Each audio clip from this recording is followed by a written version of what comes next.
Good afternoon, everyone. This is Dan Walters from Academic Computing, and I'd like to talk to you today about some tools that we have available for you to continue your teaching given the problems that we're having with the COVID-19 virus.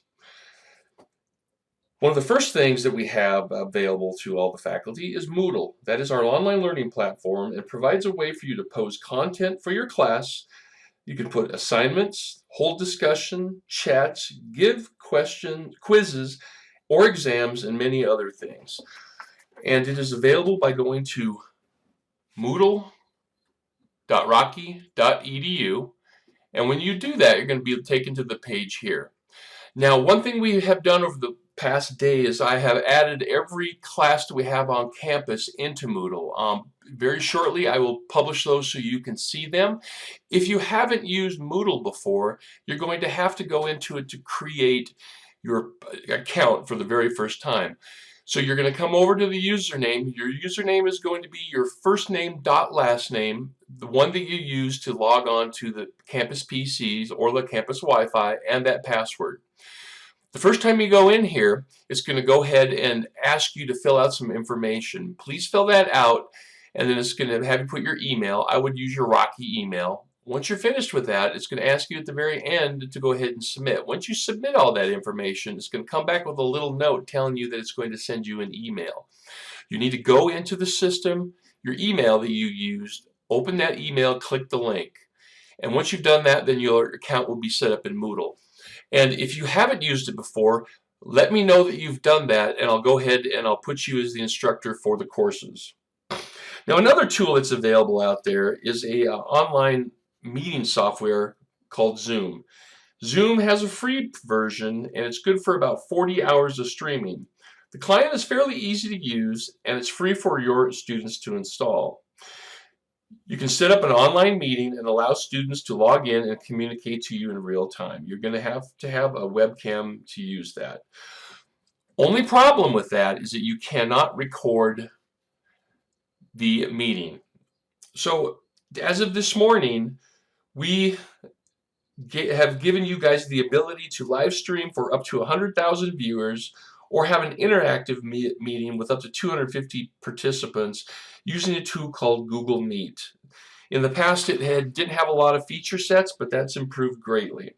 And this will allow you to use either synchronous or asynchronous communications with your student. By synchronous means that you're going to be talking to your students in real time. Asynchronous will use the ability to record the meeting and post it for their viewing at a later time. It would be a great way to do a class discussion, and that includes if you have a PowerPoint presentation. So let's go ahead and get started with Google Meet. First thing you need to do is make sure that you have a supported web browser.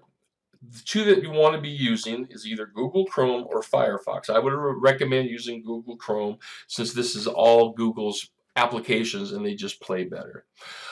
Once you go into it, and it's the URL is meet.google.com,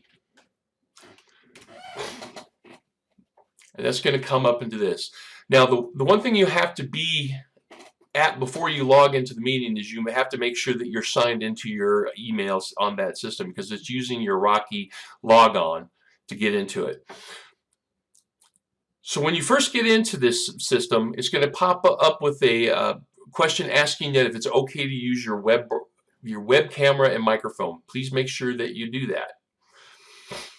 And make sure that you have your network connection is good to go. If you're using things like Netflix, YouTube, or any other application streaming service, you might want to shut those off before you use this because you will be live streaming. So let's go ahead and join a meeting or create a meeting. So what I would recommend is use the name of your class, and we're going to just go Art 101, and then put the date that you did the class on so you have a record of that. So once you're there, you're going to hit continue. And it's going to go ahead and, in my case, it's going to get the camera up and going.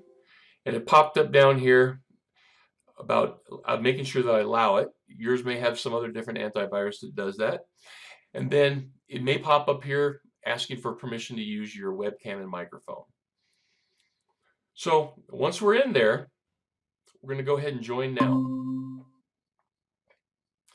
When we join, you're going to see that we have this information right here. I can copy that joining information, and I could go ahead and send that to someone so they could come into this meeting in real time. When they do pop in there, you'll see the folks pop up over here, and you'll see their webcam over here and them. Now, one thing you're going to want to do when you do this, if you can, is try to wear some earbuds. If you have them, it's going to be a lot better. You're not going to get interference with sound and around you. And when your students are on there, let your students know if they don't have a question to have them take and mute their microphone, because then they won't get the feedback and the problem. And then when someone else is talking, that it won't interfere with them. And you can also use the chat function up here to send chat messages to the people, and they in return can send chat back to you. Now, you also have the capability of closed caption. So if we turn on closed caption, it'll bring up that for someone who has some hearing problems. Okay. You also can record your meeting. So you open up down here in this corner, bring those up, and you're going to see record meeting. All you got to do there is record meeting, accept this, and you may want to let students know that you're going to be recording the session because it will record them also if they're talking. Now, once it finally finishes up, you'll see it going red up here, record, and you heard that little ding. So now we're recording what we're doing right now. Now, we can also present from things on your PC and also send you the voice to them at the same time.